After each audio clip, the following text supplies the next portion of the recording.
Hello everyone, my name is Janessa and I'm with Bernalillo County, and today I am talking with Mark about his organization and how it interfaces with the community to try to make everything better than he found it. And he's actually his organization is Choice Recovery Path, is that correct? Correct. Okay, so if you could just share with us a little bit about your organization and what you do for them. Okay, so I'm the CEO. I founded the organization kind of on accident. I'm someone in long-term recovery myself and started helping other people do what I did, and it turned into an organization.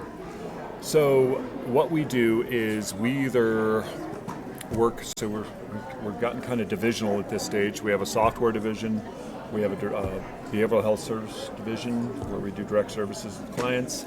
We do a lot of trainings for organizations to not change what they're doing, but give them skills to be able to do their job more effectively, basically, is what they do. And then we work with a bunch of governmental entities as well. Well, so if you were to say or relay what your mission is, how would you put that? Our mission is to help people make the change they want to make, as long as it's healthy, on their terms, and get them to see that there's a clear path forward for recovery when they've been struggling with addiction or substance use specific and mental health.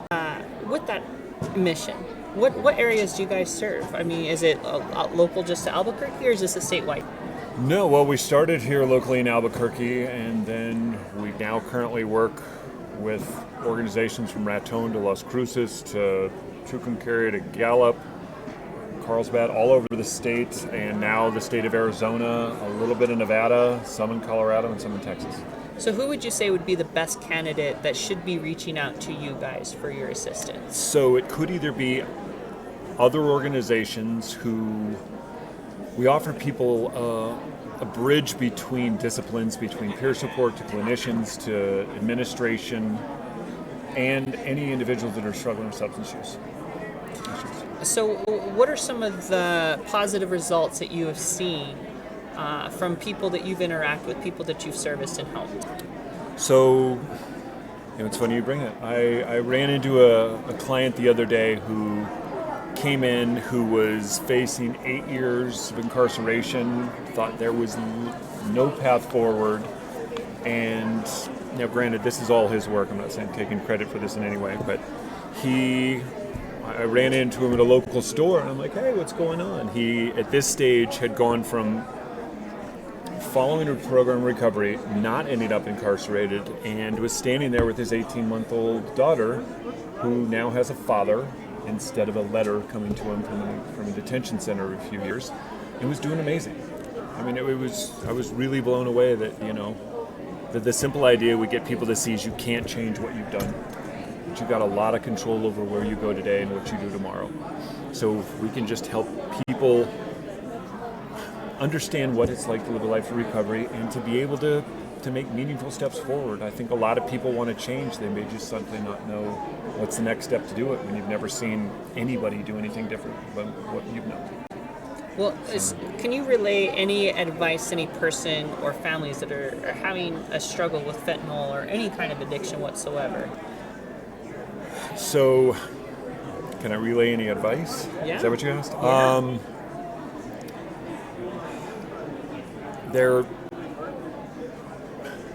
It's funny. Somebody like I think don't give up would be my first chance. See behind the addiction. There's always something. It's never about the substance.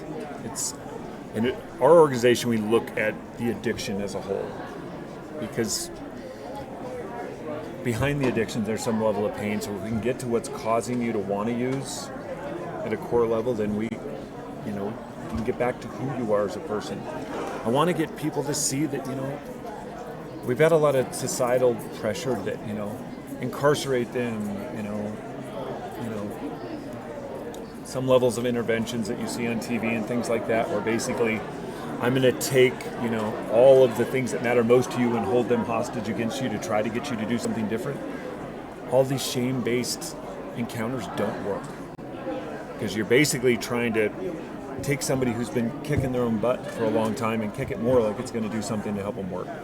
And I want to be able to approach it differently, where they can see that, you're not a broken individual, you're not weak-willed, you don't have some moral failing, you're not making bad choices. I think you did what you did when you weren't sure how else to do it. And I want to help you figure out a new way to do it. And as an organization, that's what we do. Oh, that's amazing to hear all that. And I want to let everyone know, you guys could see down at the bottom of your screen all the information to get in contact with this amazing thing that you are doing. I'm so happy that you came on today and shared all this with us. Yeah. So please feel free to reach out to him at any point in time. I mean, what a wonderful thing.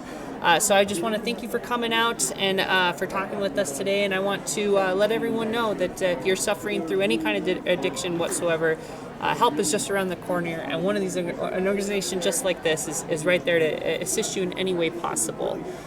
So if you or your family is suffering from any addiction, fentanyl or otherwise, don't be afraid to reach out, because people are so kind that they want to make sure that you get the help that you need. So as always, remember everyone, stay safe.